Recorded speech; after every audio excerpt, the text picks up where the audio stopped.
In the last couple of lectures, we were looking at binary diffusion, where the diffusion simultaneously of two different species generates a net flow velocity, and there is a flux due to that flow velocity as well. So, the flux is the sum of the flux due to the Fick's law for diffusion and the flux due to the flow velocity that is generated by a combination of these two species. Okay. So, we had modified the expression for the diffusion coefficient. Okay. First thing is that there was this additional term here due to the flow velocity, which is the sum of the so the total flux is the sum of the fluxes due to each species. Flow velocity is total flux divided by the total density. Okay. So, that was the expression that was used, and we had examined and the other difference was that instead of writing dC by dZ, we had written rho times dW by dZ, okay, where W is the mass fraction in the mass average description and W is the mole fraction in the molar average description. Okay. And we had also seen that the diffusion coefficients are symmetric, dAB is equal to dBA. Okay. And you can see that the equation for the flux, when written in terms of the fluxes, it contains both these fluxes. Okay. So, this rho Vz here, okay, this rho Vz here, this is equal to JAZ plus JBZ. So, the expression for flux of A contains flux of A and B on the right side.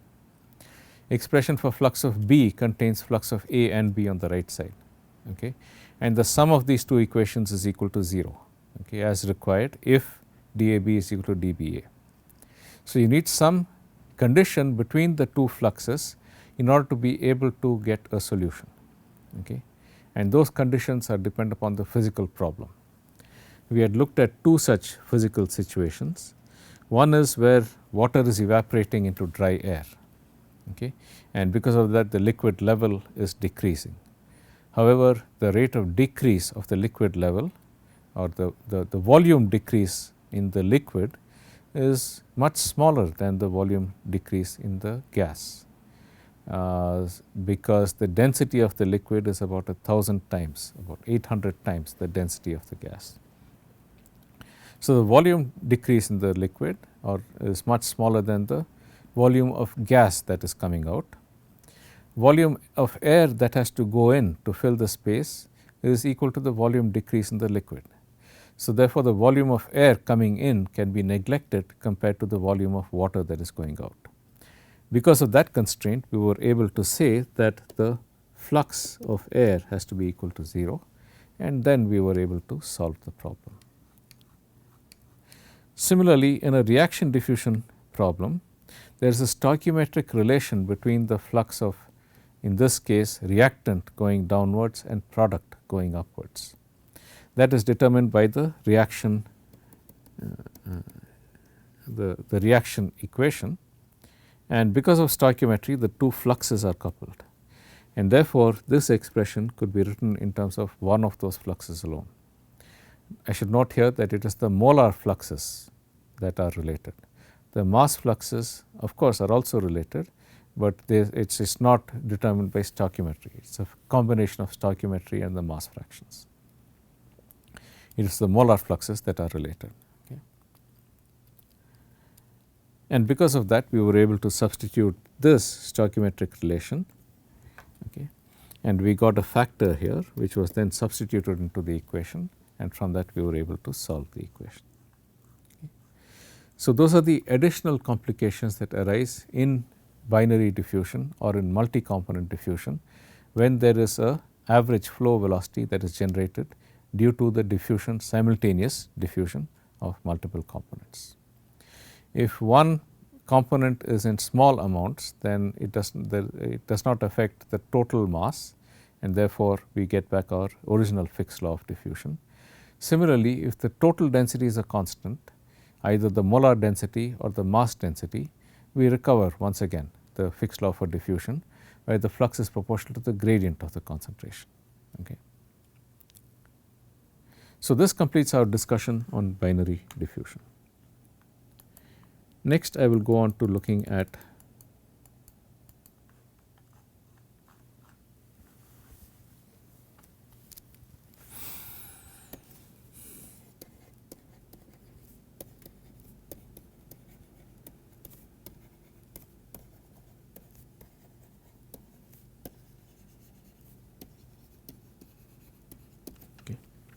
let us say that I wanted to solve the problem of heat conduction from a sphere. Okay. There was an ambient temperature T and the sphere temperature is Ts, okay, or I will just refer to the sphere temperature as T. Okay. And heat is being conducted out from the sphere of diameter d. Okay. Now, as the heat is being conducted outwards, the temperature of the sphere is decreasing with time. Okay. And therefore, the temperature of the boundary, in this case the surface of the sphere, is decreasing with time. I will assume for the moment that the thermal conductivity of the sphere is very much higher than that in the surrounding fluid, so that the temperature is almost equal throughout the sphere. Okay. So, if you have a metal sphere in air, for example, the thermal conductivity within the sphere is very much larger than in the fluid, and therefore, the temperature variation across the sphere is very small. The temperature of sphere is decreasing with time, and I would like to know how it decreases. For that, we have a Nusselt number correlation. Okay. In this particular case, for mass diffusion, the Nusselt number is equal to 2. Okay. Can we use this in order to find the time variation of the temperature of the sphere? This Nusselt number correlation, Nu is equal to 2, was derived for a steady state configuration, where the temperature of both the sphere and the ambient were fixed. In this particular case, the temperature of the sphere is decreasing with time. Okay. In this case, under what conditions can we use the Nusselt number correlation? Okay. We had examined the time for diffusion. Okay. That is, if I place an object of one temperature in another temperature, in a fluid with another temperature, how long does it take for the temperature field around the object to reach steady state? Okay. That time for diffusion, okay,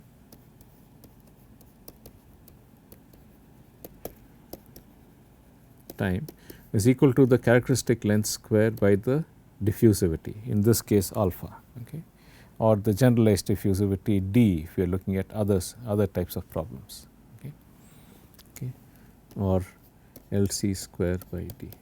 Okay. That is the time taken for establishing steady state. Okay.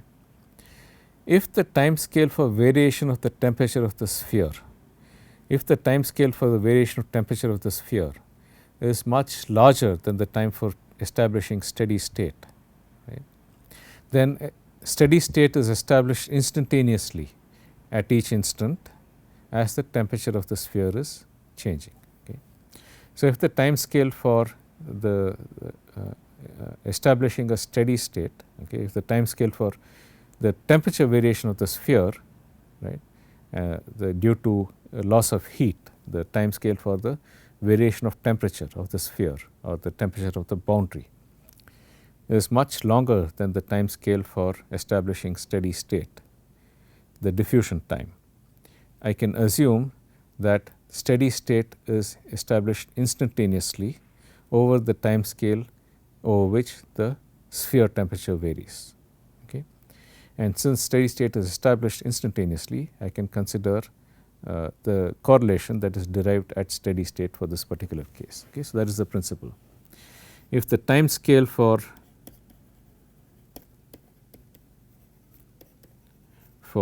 temperature variations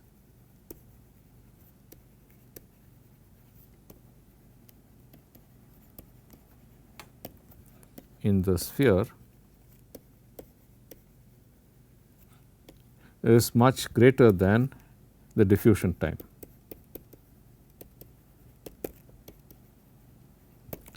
Okay. Then I can use the steady Nusselt number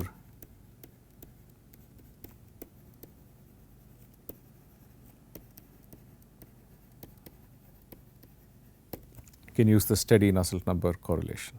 Okay. If the time scale is not much larger, then I cannot use the Nusselt number correlation. Okay. I will illustrate that with an example shortly. Okay. So, basically what you are saying is that as the temperature of the sphere, temperature of the sphere is changing in time, instantaneously at each instant the steady state is being established for the temperature field. So, this temperature, the Nusselt number correlation can be used at each time instant, because the time scale for variation of the temperature of the sphere is much longer than the time it takes to establish the steady temperature field around the sphere. And that time it takes to establish the steady temperature field is of the order of the diffusion time. Similarly, can you, for example, use this for spatial variations? So, for example, if I had a long cylinder, and there was a temperature variation across the length, at each particular location, can I use a correlation for the temperature field, the Nusselt number for the particular local temperature? So, this temperature is in general some function of distance. If I plot the temperature versus distance x, say, this temperature is varying. At each location, can I calculate the heat flux by considering the local temperature alone? That will happen if the length scale for variation of the temperature is small, is large compared to the length scale for the temperature field around this cylinder. The length scale for variation of temperature is large compared to the length scale for the temperature field. In diffusion problems, the two length scales are comparable. The length scale for the temperature field variation around an object is the same as the dimension of the object. So, we cannot use steady state correlations in that case. Similarly, if there was a temperature variation in the sphere itself, can I use the correlation locally at each point? I cannot, because the length scale for variation is the same.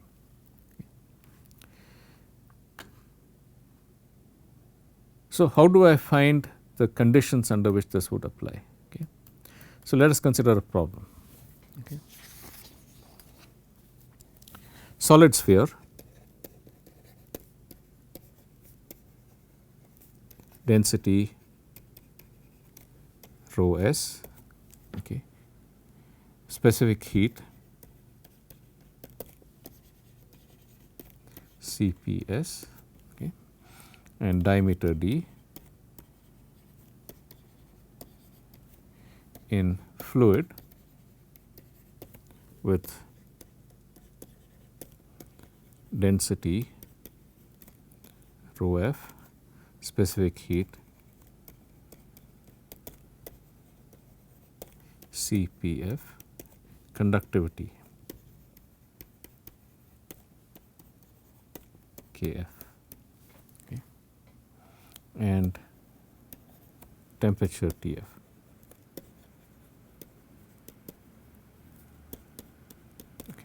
If initial temperature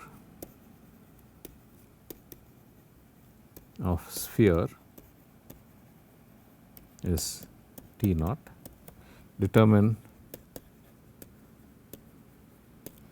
temperature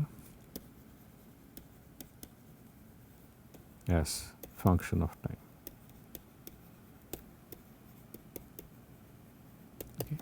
And in this case, as I said earlier, I will assume that the temperature within the sphere is not varying, because the sphere has sufficiently high thermal conductivity. So, the temperature within the sphere is not varying. Now, how do I calculate the rate of variation of temperature? The change in energy is equal to the total heat transfer rate out of the sphere. Change in energy of the sphere is equal to the mass of the sphere, Cps dt by dt. The rate of change of energy of the sphere. mCpt is equal to the thermal energy of the sphere mCp times d change in temperature with respect to time.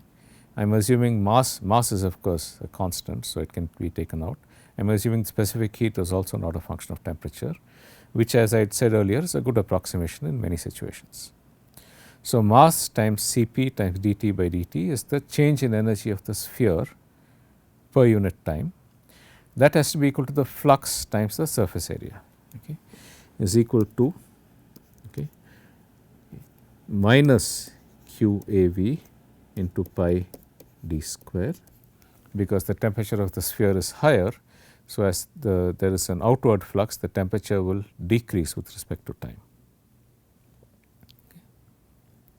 And let us say that we take the correlation for the Nusselt number QAV by alpha f, okay, into T minus Tf by d is equal to the Nusselt number. Okay. Nusselt number, the flux divided by the flux due to, I am sorry, this should be Kf, divided by a term that has the same dimension as the right side of Fourier's law. Fourier's law, conductivity into temperature difference divided by distance. So, Kf into T minus Tf divided by the distance, and the correlation for conduction was that this is equal to 2. Okay. So, therefore, this becomes, okay, QAV is equal to minus 2 into Kf into T minus Tf by d into pi d square. Pi d square is the surface area of the sphere. Okay. And I can write this as minus k into minus, therefore, dt by dt is equal to minus 2 Kf into T minus Tf into pi d by ms Cps into, let me just take this out.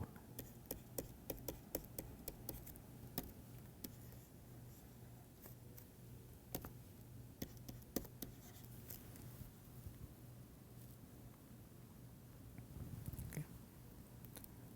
I just divided by mass and specific heat. Okay. And now, just from dimensional analysis, you can see that this has to have a dimension of minus of T minus Tf by a characteristic time, a characteristic time for the decrease of the temperature, okay, characteristic time for the decrease of the temperature, where this characteristic time is equal to ms Cps by 2 pi Kf d. If I express mass in terms of the density of the sphere, this will be rho into pi d cubed by 6 Cps by, this is solid density, 2 pi Kf d.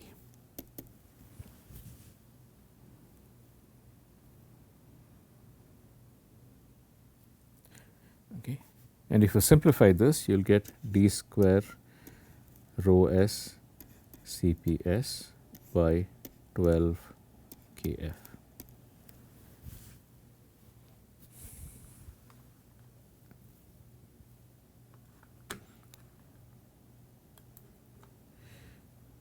Now, we can express Kf is equal to rho fluid Cp fluid times alpha, okay, where alpha is the thermal diffusivity. Okay. Therefore, Tc is equal to d square rho s Cps by 12 rho f Cpf into alpha f. Okay. That is the characteristic time for the variation in the sphere temperature. Okay. I had said that the Nusselt number correlation can be used if this characteristic time is much longer than the diffusion time.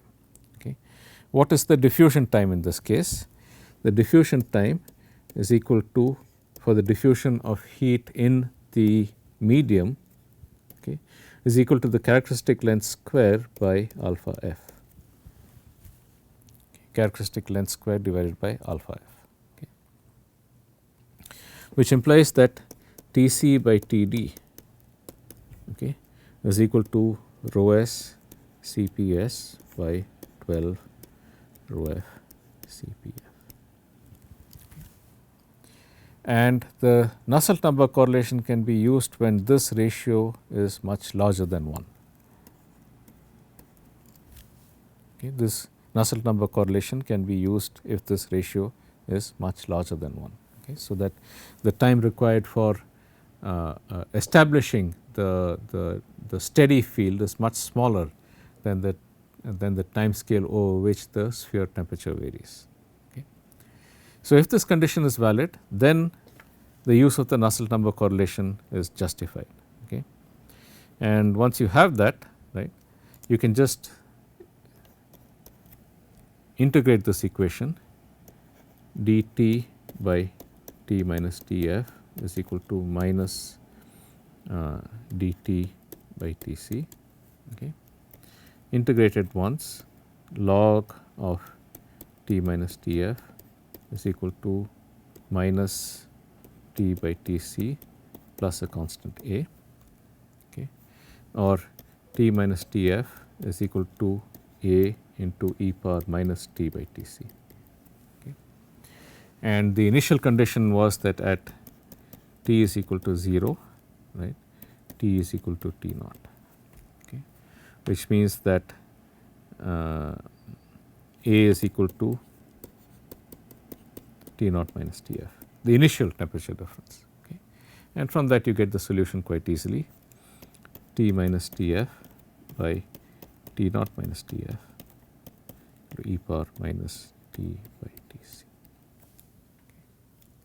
So, that is the final solution. Okay. That is the final solution for the temperature field. Okay. This is valid only when this condition is satisfied. This is valid only when this condition is satisfied. Okay.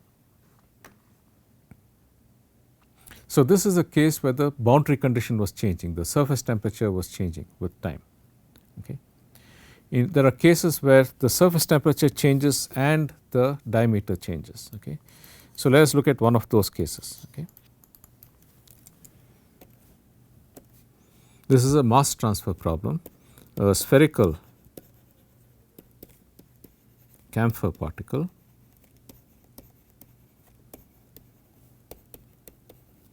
of diameter 1 mm, okay, and mass density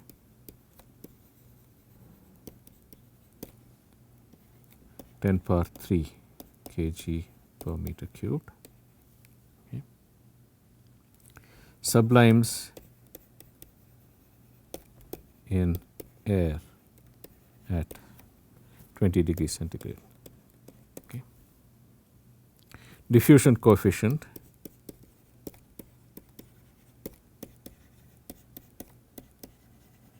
this is a relatively large molecule, so it will have a lower diffusion coefficient, is equal to 2.3 into 10 power minus 7 meter square per second.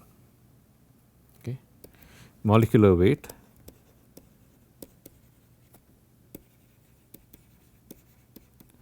(152 grams per mole), okay, and vapor pressure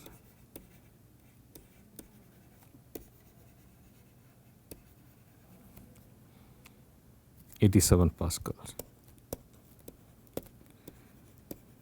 What is the time for complete sublimation? Okay, so you have a camphor particle which is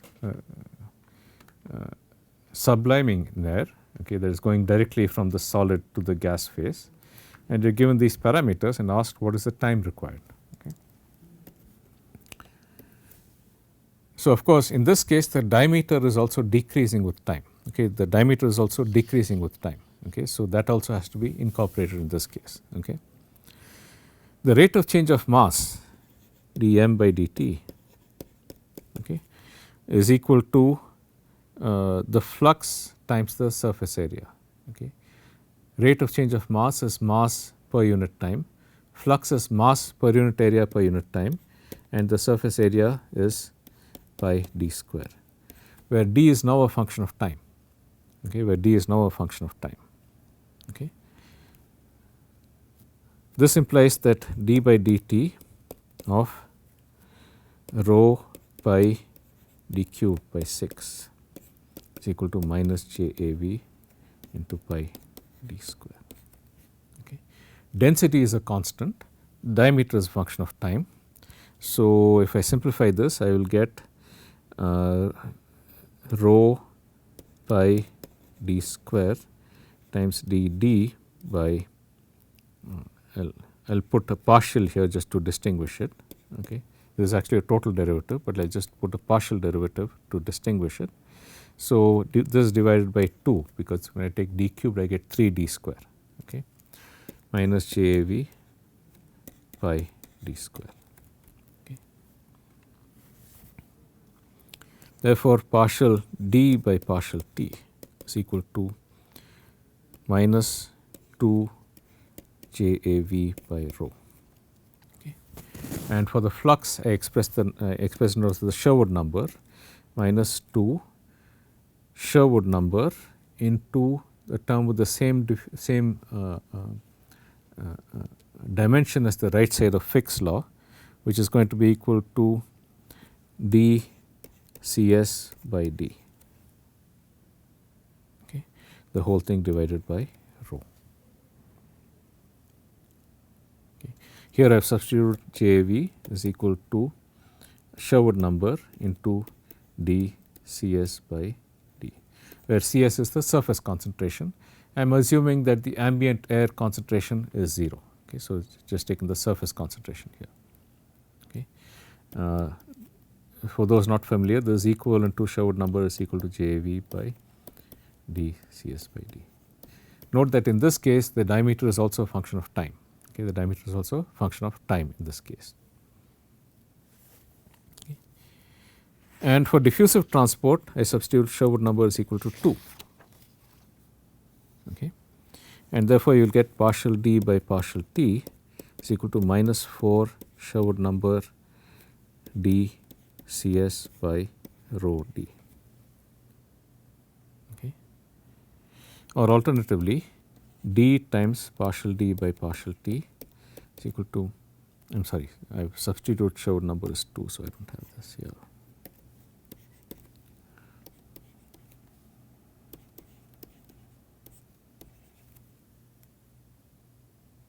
Okay.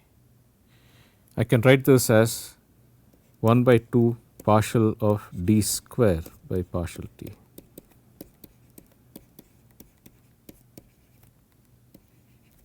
Okay. Which implies that partial d square by partial t is equal to minus 8 d Cs by rho.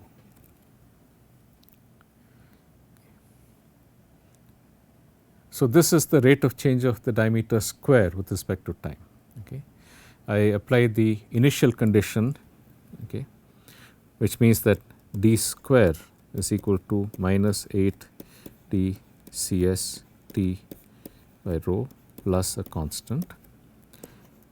At t is equal to 0, d is equal to d naught, the initial diameter, okay, which implies that A is equal to d naught square.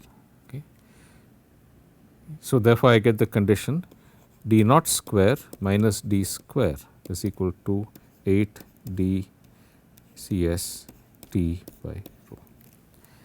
So, this is the variation of the diameter of the sphere d as a function of time. Okay. This is the time variation of the diameter of the sphere.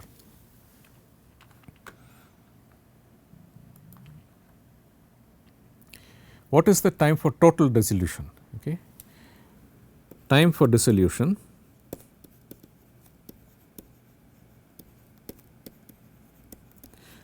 is t for d is equal to 0. Okay. that is the time at which the sphere diameter becomes 0, right. Therefore, Td is equal to rho d naught square by 8 dCs. Okay.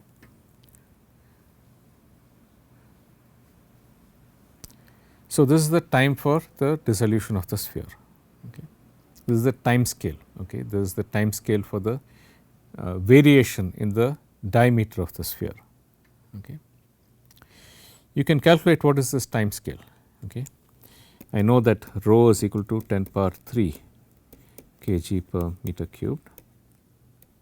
Okay. D naught is equal to 10 power minus 3 meters. Okay. 1 millimeter was the initial sphere diameter. Okay. The surface concentration is equal to the vapor pressure divided by the total pressure. Okay.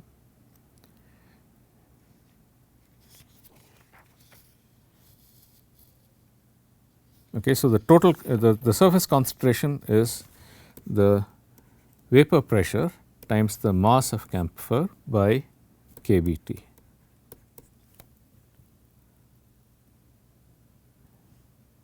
Okay, I should use RT here. Let me use R.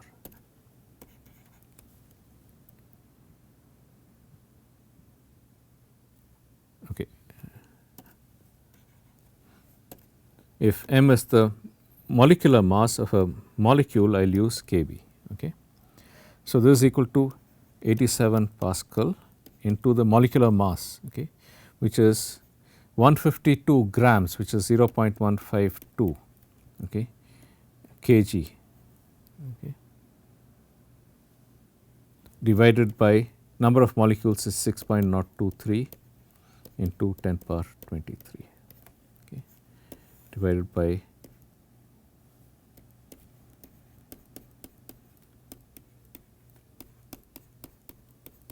into 298 Kelvin, 293 Kelvin in this case. Okay. So, this is equal to 5.43 into 10 power minus 3 kg per meter cubed. Okay. Air density is about 1 kg per meter cubed, 1.25. This is 5.43 into 10 power minus 3. Okay. Substituting all of those, I get the diffusion coefficient is equal to the density 10 power 3 kg per meter cube into 10 power minus 3 okay, meters the whole square divided by 8 into 2.3 to 10 power minus 7 meter square per second. That was the diffusion coefficient that we had, into 5.43 into 10 power minus 3 kg per meter cubed. And this is equal to 10 power 5 seconds, okay, which is approximately 1.2 days. Okay. So, it takes about 1.2 days for complete dissolution. We had used the steady correlation for the Sherwood number.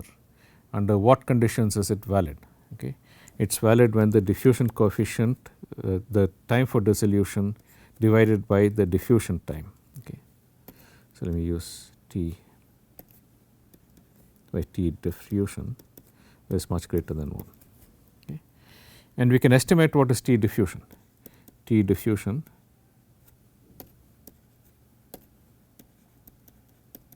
is equal to d naught square by d, okay, is equal to 10 power minus 3 whole square divided by the diffusion coefficient, which was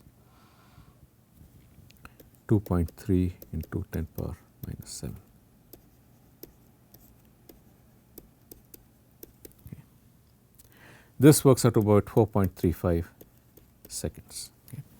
So, the diffusion time is only about 4 seconds, the time taken for dissolution is of the order of 1 day. Therefore, it is justified to use the steady diffusion coefficient. Okay. So, this I discussed the use of how correlations which are derived for steady state under what conditions that can be used for time varying problems where the transport is due to diffusion. In the next lecture, we will extend this to forced convection and then natural convection and examine how correlations can be used in those cases. I will continue this in the next lecture. I will see you then.